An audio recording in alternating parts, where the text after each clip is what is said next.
Noon pa man, noong nasa ikalimang baitang pa lang sila, nahulog na ang loob ni Jeffrey kay Lily. Sa tuwing makikita niya ang kulot na buhok ni Lily na basta nalang itinali sa isang ponytail, parang may kumakabog sa dibdib niya. At kapag tumatawa si Lily, ang tawa niyang parang tunog ng kampanilya. Kinikilabutan si Jeffrey. Para bang may dumada ang kuryente sa buo niyang katawan. Pero kung tutuusin, hindi lang si Jeffrey ang may gusto kay Lily. Halos kalahati ng mga lalaki sa klase. Napapalingon tuwing papasok si Lily sa silid-aralan. Alam ni Lily na maganda siya. Alam niyang espesyal siya. At alam din niya kung paano yun gamitin sa sarili niyang kapakinabangan. May isang lalaking inuutusan niyang magbitbit ng kanyang bag pa uwi. May isa namang inaatasan niyang magdala ng tsokolate o ng kung anumang dessert.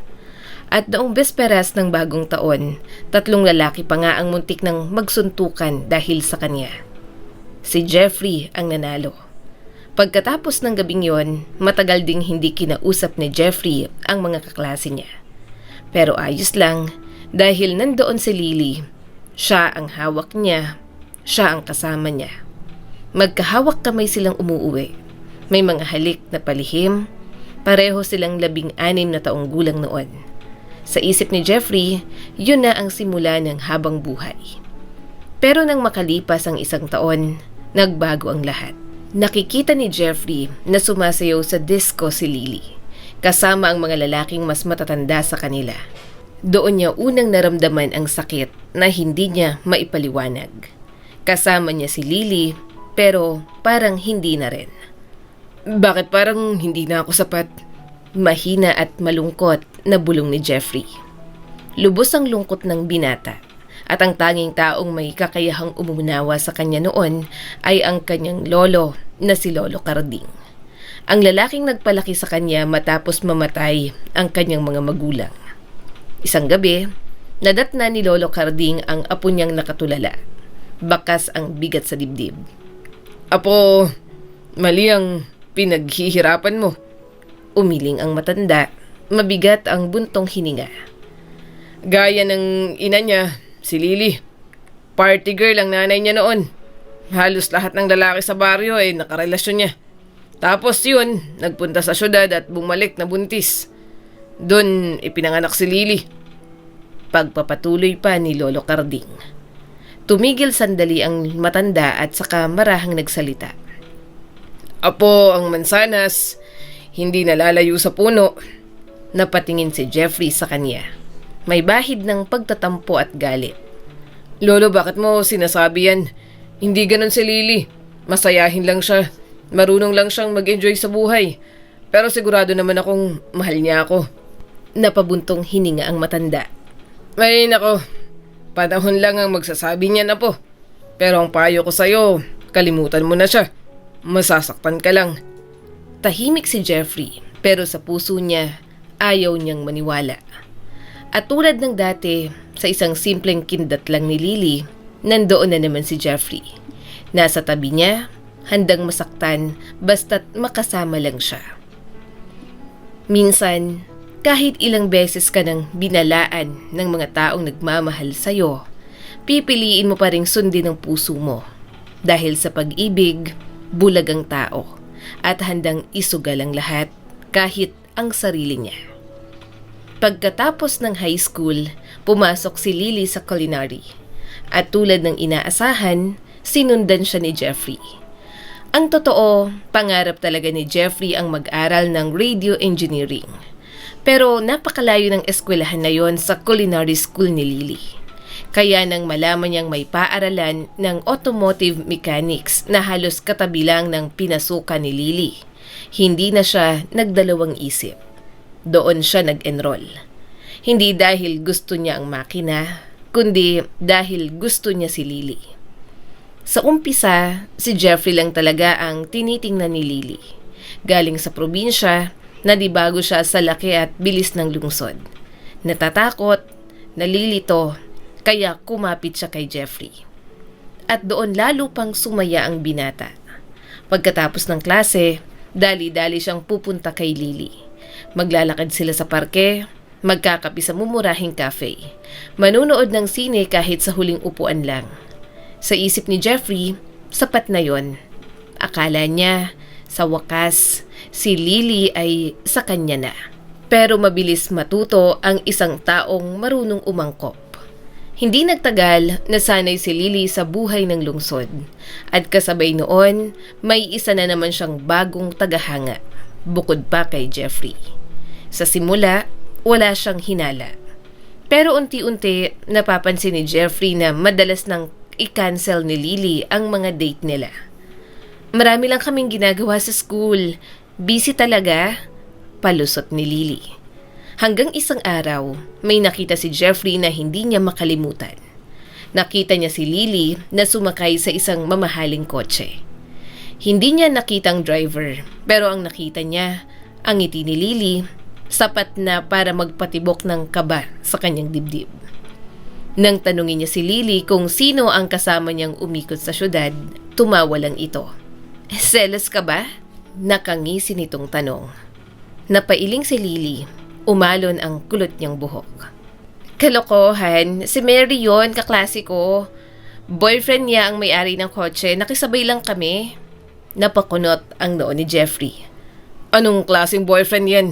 Milyonaryo ba? Umangat ang balikat ni Lily at kunwari ay walang pakialam. Hindi naman, marunong lang talaga siyang gumawa ng mga deal. Tiningnan niya si Jeffrey mula ulo hanggang paa, saka bahagyang umiti. Ikaw, ano bang kaya mong gawin para sa akin? Parang sinakal ang dibdib ni Jeffrey. Ibibigay kong buhay ko para sa'yo. Walang pag-aalinlangan niyang sagot. Buhay? Natatawang tanong ni Lily.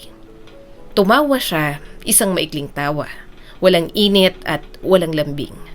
Hinalikan niya si Jeffrey. Isang malamig at walang saysay na halik at agad na pumasok sa dormitoryo. At mula noon, hindi na naintindihan ni Jeffrey kung bakit bigla na lang naging ganoon kalamig si Lily. Kinabukasan, hindi niya ito nakita.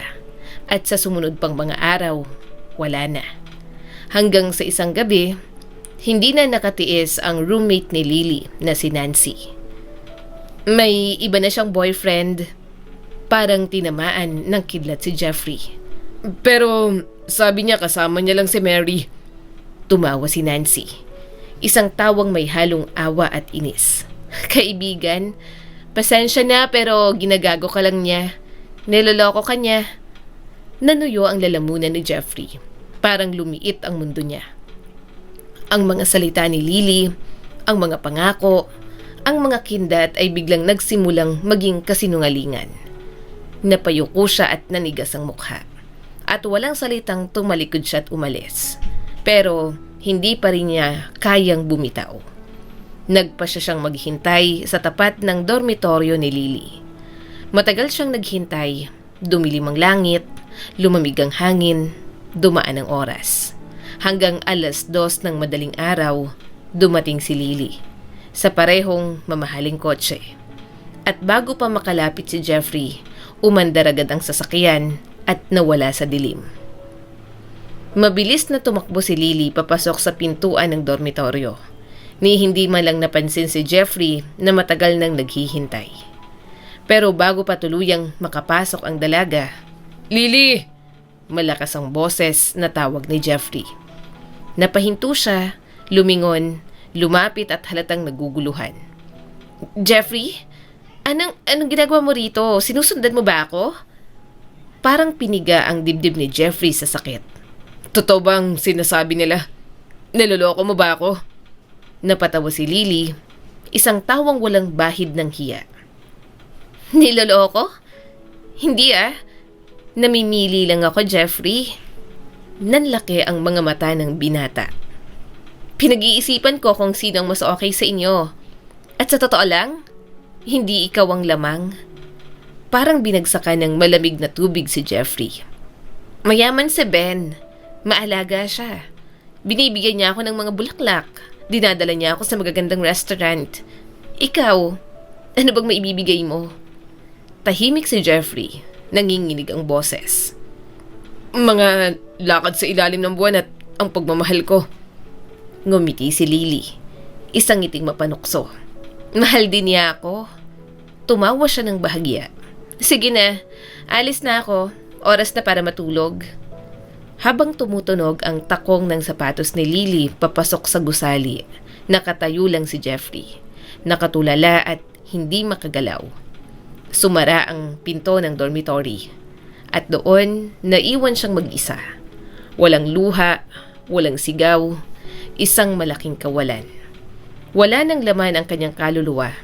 Nanlamig ang puso niya at biglang nawala ang lahat ng dahilan para manatili pa siya sa lungsod na yon.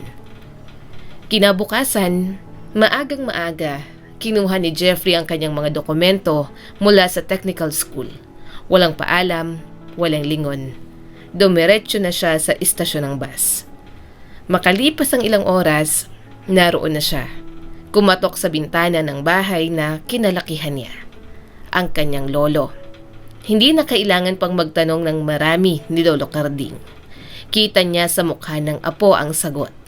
Kahit pilit itong nagsisinungaling tungkol sa hindi interesanteng pag-aaral. Siguro, iniwan ka ni Lily, ano? Tanong ni Lolo Carding. Napayuko si Jeffrey. Opo, Mahina niyang sagot. Biglang sumabog ang galit ng matanda. sabi ko na sa'yo, paulit-ulit kitang binalaan. Sinabi kong layuan mo siya. Pero anong ginawa mo? Paulit-ulit mong sinasabi na mahal mo siya. Huminto sandali si Lolo Carding at nanginginig sa galit. Ayan ang napala mo. Matagal nang nagngingit-ngit ang matanda. Paulit-ulit, mabigat ang bawat salita. At si Jeffrey, tahimik lang. Napaupo at halos maiyak na. Wala siyang sinabi na kahit ano. Makalipas ang ilang araw, kumalma si Lolo Carding. Tinapik niya sa balikat si Jeffrey at pilit na pinasigla ang apo. Apo, marami ka pang makikilalang babae sa mundo. Ngumitis lang si Jeffrey, isang pilit ng ngiti, isang ngiting pagod. Pero isang buwan lang ang lumipas, bumalik si Lily sa baryo. Dumiretso siya kay Jeffrey, umiiyak at nanginginig ang boses. Jeffrey, patawarin mo ako. Pinunasan niya ang mga luha nito. Naging tanga ako. Ngayon ko lang na-realize ikaw talagang mahal ko. Napatingin si Jeffrey, tahimik at nag-aalangan. Yung lalaking yon, nagkamali ako. Isa pala siyang walang hiya. Hindi siya mayaman. Ninakaw niya lang yung kotse. At dahil sa akin, nagnakaw po siya ng laptop at huling pera niya. Huminga siya ng malalim. Buti na lang tinulungan ako ng roommate ko. Nagambagan sila para makauwi ako rito. Tinitigan siya ni Jeffrey, diretso at walang pag-iwas. So, kung mayaman siya, kayo pa rin? Natigilan si Lily. Huwag ka naman ganyan, Jeffrey. Hindi ko siya kailangan. Pag alis mo pa lang, doon ko naintindihan ang lahat. Ikaw lang ang kailangan ko. Bigla siyang yumakap kay Jeffrey. Naamoy niya ang buhok ni Lily. Ramdam niya ang lambot ng balat nito. Bumalik ang mga alaala, ang mga halik, ang mga pangarap. Mas malakas yon kaysa sa kanyang katinuan. Mahal niya pa rin si Lily. At noong gabing yon, magkasama sila sa kwarto ni Jeffrey. Hindi narinig ni Lolo Carding ang mga yabag. Mahina na ang pandinig ng matanda. Pero kinaumagahan, nakita niya si Lily. Nagngingit-ngit na naman si Lolo Carding. Lumayas ka rito! Galit na sabi ng lolo. Muntik niya nang paalisin si Lily, pero hinarang siya ni Jeffrey. Lolo, siyang buhay ko. Ako ang magpapasya. Magkasama pa rin kami. Tahimik ang bahay, mabigat ang hangin, at tuluyan nagkabalikan sina Lily at Jeffrey. Pagkalipas ng 2 linggo, masayang tumakbo si Lily papunta kay Jeffrey. Halos hindi makahinga sa tuwa. Jeffrey, nag-test ako, 2 guhit. Napahinto si Jeffrey. 2? Buntis ka? Ang bilis mong makalimot. Yung gabing yun sa kwarto mo at yung muntik na akong palayasin ng lolo mo kinaumagahan, bahagyang napasimangot si Lily. Napangiti si Jeffrey at hinila siya palapit. Hindi ko nakalimutan, mahal. Yumakap siya, hinalikan si Lily. Masaya ako, totoong masaya. Nagulat lang at hindi ko inaasahan. Nakangiting sabi ng binata. Minsan, bumabalik ang pag-ibig sa anyo ng pagsisisi. At kapag mahal mo pa, tatanggapin mo kahit may kasamang takot at tanong. Pero ang tanong na mananatili, handa ka bang panindigan ang pag-ibig kapag may kapalit na responsibilidad? Noong araw ding yon, nagtungo sila sa munisipyo para maghain ng application para sa kasal. Buong linggo silang pinagalitan ni Lolo Carding. Pero bingi ang puso ni Jeffrey. Masaya siya at pakiramdam niya matutupad na ang kanyang pangarap. Isa kang hangal, Jeffrey. Nakisangkot ka sa masamang babae at hindi ka na makakalaya. Galit na sabi ni Lolo Carding. Huminga ng malalim ang matanda. Pinapahiya mo ako sa mga tao. Sa katandaan ko, paano na lang ako haharap sa mga desenteng tao? Magkakaanak kami, Lolo. Payapa pero matatag na sabi ni Jeffrey. Napailing naman ito. Pamilya? Anak? Ang tanga-tanga mo, Jeffrey. Nakasama na siya ng lahat doon sa syudad. Siyang babae ko at anak ko yun. Umiling ang matanda at kumaway. Sanyas na ayaw niya nang makialam. Walang engrandeng kasal, tahimik lang nilang inerehistro yon sa munisipyo. Lumipat si Lily kay Jeffrey. Halos hindi na sila nag-uusap ni Lolo Carding. Ayaw ng matanda sa kanyang asawa. Pero sa paglipas ng panahon, unti-unti rin siyang lumambot. Sino ang nakakaalam? Baka maging maayos din ang lahat, sabi ni Lolo Carding sa sarili. Ngunit hindi yon ang mangyayari. Nanganak si Lily ng mas maaga sa inaasahan. Sabi ng mga doktor, ayos lang at hindi raw maaapektuhan ng sanggol. Pero may isang bagay na hindi nila inakala. Ipinanganak ang sanggol na babae na may malubhang problema sa mata. Hindi siya bulag ngunit may hinala ang mga doktor na may retinal detachment. Isang kondisyon na maaaring humantong sa tuluyang pagkabulag. Sobrang nabigla si Lily. Ayoko sa batang to. Pwede bang iwan na lang siya rito sa ospital? Nang nalaban yon ni Lolo Carding, nagwala siya sa galit. Ano? Tuta ba yan para iwanan mo? Sa isang iglap, ang pinapangarap na pamilya ay naharap sa pinakamabigat na pagsubok. At doon magsisimulang mabunyag kung sino ang tunay na may puso at kung sino ang handang tumalikod. Kung ang tuta nga ay karapat-dapat sa malasakit, sigaw ng matanda. Ito pa kayang bata na isang tao. Sumang-ayon si Jeffrey. Tatanggapin niya ang anak niya anuman ang mangyari. At umaasa siyang uunlad pa ang medisina. Sa unang taon, medyo normal ang lahat. Pero habang lumalaki si Christine, yon ang ipinangalan nila sa bata. Lalo namang lumalala ang paningin niya. Sa edad na 3, tuluyan na siyang nabulag. Naging irritable si Lily.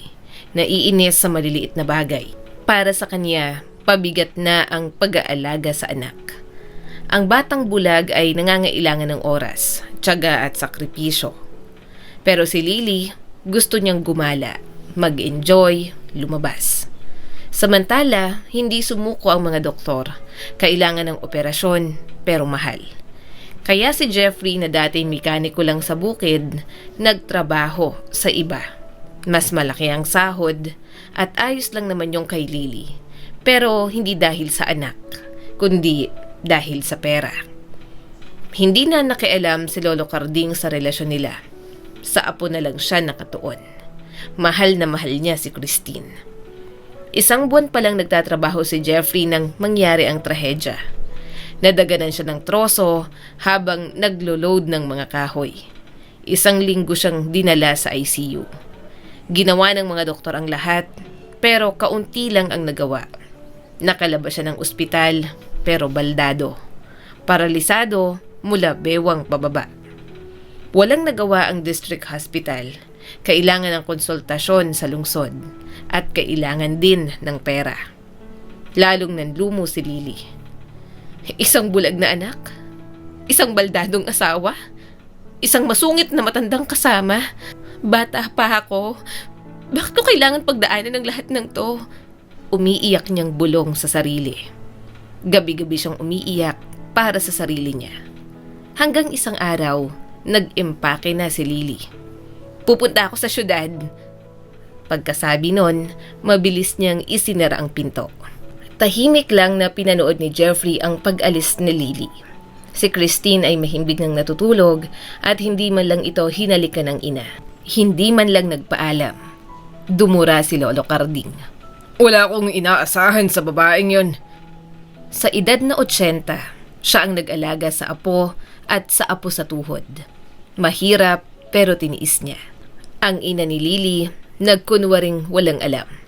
At pagkatapos, dumating si Terry, ang kaibigan ni Jeffrey mula pa noong pagkabata. May malaking negosyo si Terry sa syudad. Nang makita niyang nakaratay si Jeffrey at iniwan ng bata, nagulat ito. Ganito pala ang buhay ninyo. May papayo ka ba? Tanong ni Lolo Carding. Paano namin siya madadala sa syudad? Ako na ho, sagot nito. Dinala niya si Jeffrey at si Christine sa syudad. Si Jeffrey ay gumaling, walang bali ang ugat at buto. Sa therapy at masahe ay muli siyang nakalakad. Pero si Christine, mas komplikado. Posible ang operasyon pero sobrang mahal.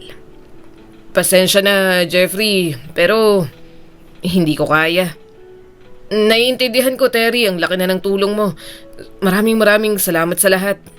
At doon, lumabas ang katotohanan. Nang suriin si Christine, hindi pala siya anak ni Jeffrey. Nang malaman ni Lolo Carding ang resulta ng DNA tests, nag-alab ang galit niya kay Lily. Ngunit kahit ganon, hindi niya kailanman tinakwil si Christine. Para sa kanya, dugo man o hindi, apo niya pa rin ang bata. At para kay Jeffrey, anak pa rin niya si Christine. Nagpatuloy ang kanilang pamumuhay. Nakakuha si Jeffrey ng trabaho bilang driver ni Terry. At madalas siyang bumiyahe papuntang lungsod. Lumipas ang 3 taon, lumaki si Christine. Panahon na sana para pumasok sa paaralan. Pero saan? Bulag ang bata. Isang araw, may dumating na bagong guro sa paaralan. Si Kay Delgado. May espesyal siyang pagsasanay sa pagtuturo ng mga batang may kapansanan sa paningin. Iminungkahi niyang turuan si Christine sa bahay. Isang araw, day off ni Jeffrey. Nagkita sila ni Kay habang tinuturuan nito si Christine. At doon, sa gitna ng katahimikan at simpleng aral, may gumalaw sa puso ni Jeffrey. Matagal na siyang hindi tumitingin sa ibang babae. Pero ang kabaitan at dedikasyon ni Kay ay dahan-dahang umabot sa kanya. At si Kay, may kakaibang paghanga rin kay Jeffrey. Hindi nagtagal, naging sila. Masaya si Lolo Carding, nagustuhan niya si Kay dahil mabait, mahinahon at disenteng babae. Napansin ni Kay na maganda ang boses ni Christine. Iminungkahi niya na pumunta sila sa lungsod at magtanghal sa plaza. Kakanta si Christine, tutugtog si Jeffrey, at ang malilikom na donasyon ay ilalaan para sa operasyon ng bata. Nag-alinlangan si Lolo Carding. Magkano lang ba ang makukuha roon? Ngunit nagustuhan ni Jeffrey ang ideya. Naalala niya ang accordion na itunuro sa kanya ng lolo noong bata pa siya. Naroon pa rin, nag-aalikabok na sa estante. Ang unang pagtatanghal hindi naging maganda. Nahihiya si Christine at nakalimutan na ni Jeffrey ang tugtog. Pero hindi sila sumuko. Unti-unti, naging matagumpay ang mga concert. Habang umaawit si Christine at tumutugtog si Jeffrey, naghuhulog ng pera ang mga tao sa kahon na may nakasulat, "Para sa operasyon ni Christine, tulungan nating makakitang muli." Dumating ang media, may tumulong na foundation. Hanggang sa isang araw ay kompleto na ang pondo. Lumipad si Christine at si Jeffrey papunta sa US para sa operasyon. Pagbalik nila sa Pilipinas, naroon si Kay sa airport. "Mommy!" masiglang sabi ni Christine. Tumakbo ang bata at mahigpit na niyakap si Kay. Sanay na si Christine sa kanya dahil sa puso ng bata, siya ang tunay na ina. Kahit hindi pa niya nakikita noon, naramdaman niya agad si Kay. Hindi maitago ni Jeffrey ang tuwa, lalo na't balak na talaga niyang mag-propose. Hindi nagtagal, nagpakasal sila ni Kay. Lumipas ang panahon at nagkaroon pa sila ng 2 anak na lalaki. Masayang masaya si Lolo Carding. Sa wakas, buo na ang buhay ng kanyang apo. Mapayapa ang kanyang kalooban. Isang umaga, pumanaw ang matanda sa kanyang pagtulog. Tahimik dahil sa katandaan. Matapos ilibing si Lolo Carding, lumipat sa lungsod ang pamilya ni na Jeffrey. Nagtrabaho si Jeffrey kay Terry at nagturo naman si Kay sa paaralan. Mabilis na lumipas ang 10 taon. Tuwing Nobyembre, bumabalik sila sa nayon. Dinadalaw ang sementeryo, nililinis ang puntod, pati na rin ang lumang bahay. Muli silang bumalik ngayong taon. Si Kay ay naghahanda ng tanghalian kasama ang mga bata, habang si Jeffrey at si Christine ay pumunta sa puntod ng lolo. Sa paglipas ng panahon, tinubuan na ng damo ang puntod, kaya magkasamang nilinis yon ng mag-ama. Sa susunod na taon, palitan na natin ang litrato sa lapida. Mahinang sabi ni Jeffrey habang tinitingnan ang lumang larawan. Kupas na kasi ito. Nakangiti namang sumagot si Christine. Apo, yung litrato na nakangiti si Lolo, yun ang gusto ko. Gusto rin niya yun, naalala ko. Sige, yun ang ilalagay natin. Tumango si Christine. Bigla nilang narinig ang pagkaputol ng isang sanga. Sabay silang napalingon. May isang babaeng nakatayo sa hindi kalayuan. Sa una, hindi siya agad nakilala ni Jeffrey. Payat na payat, kupas ang mukha at bakas ang pagod at bigat ng buhay. Pero kahit gaano pa siya nagbago, siya yon. Siya yan, Christine. Mahinang bulong ni Jeffrey. Napatingin si Christine sa ama. Ang tunay mong ina. Matagal nang alam ni Christine ang katotohanan. Na iniwan siya ng kanyang ina noong siya'y bulag pa. Noon, masakit, pero sa paglipas ng panahon, naghilom ang sugat. Ngayon, wala nang galit, kundi kuryosidad na lang. Sa harap niya, nakatayo ang isang babaeng nilamon ng sariling pagkakamali. Kumusta? Mahina at nanginginig ang boses ni Lily. Napatingin siya kay Christine, puno ng luha ang mga mata. Sabi ng nanay ko, nandito raw kayo, kaya nagmamadali akong pumunta. Bigla siyang humagulgol at lumuhod sa lupa. Anak, patawarin mo ako. Patawarin mo ako. Inabot niya ang kamay ni Christine. Napaatras ang dalaga sa una, isang likas na reaksyon. Pero maya-maya'y lumapit siya at tinulungan ang babae na tumayo. Pa, tumingin siya kay Jeffrey. Maari ka bang mauna? Kami na lang muna. Tahimik na tumango si Jeffrey. Lumakad siya palayo sa likod ng bakod ng sementeryo. Hindi niya alam kung ano ang pag-uusapan ng mag-ina at hindi niya na rin kailangang malaman pa. Makalipas ang 2 minuto, bumalik si Christine. Tahimik siyang umupo sa tabi ng ama sa sasakyan. Nakapag-usap na kayo? Tanong ni Jeffrey. Opo, at wala namang espesyal, kalmadong sagot ni Christine. Sandaling katahimikan ang sumunod. Humingi siya ng tawad at pinatawad ko po siya, Papa. Tumingin siya sa bintana. Pero sino ba siya sa akin? Wala. Ang nanay ko ay si Mama Kay. Huminga siya ng malalim. Pero binigay ko po yung number ko. Kung gusto niyang tumawag ay pwede naman. Hindi ko siya tinaboy gaya ng ginawa niya sa akin noon. Tumingin siya kay Jeffrey.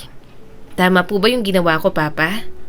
Ngumiti si Jeffrey at may halong pagmamalaki at luha sa mata. Tama ang lahat ng ginawa mo, anak. Napakatalino mo. Pinaandar niya na ang sasakyan. Tara na, malamang ay naghihintay ng mama mo at ang mga kapatid mo. Baka nakahain ng tanghalian. Dahan-dahang umandar ang kotse. Sa likod nila, nanatiling nakatayo si Lily sa may tarangkahan ng sementeryo. Pinupunasan ang luha sa mga mata. Ang sakit at panghihinayang ay unti-unting kumakain sa kanyang puso. Ngunit alam niyang hindi na maibabalik ang nakaraan. Hindi na mabubura ang mga pagkakamali ng kanyang kabataan. Naglakad siya sa maalikabok na daan. Unti-unting nauunawaan ng isang masakit na katotohanan. Maaari na siyang maging masayang babae. May anak, may asawa at may pamilya. Ngunit iniwan niya ang mga ito noon. At sa huli, siya rin ang iniwan ng lahat. Walang naghihintay, wala nang nangangailangan. Ang kwentong ito ay nagpapaalala sa atin. May mga pagkakamaling hindi na kayang itama ng kahit anong paghingi ng tawad. At may mga pagkakataon ang buhay hindi nagbibigay ng ikalawang pagkakataon. Dahil ang tunay na pamilya, hindi lang binubuo ng dugo, kundi ng mga taong piniling manatili kahit kailanman ay hindi naging madali. Muli, ako po si Skylar Guro at sana ay may bago na naman kayong natutunan sa kwento natin ngayon. Happy New Year po sa ating lahat.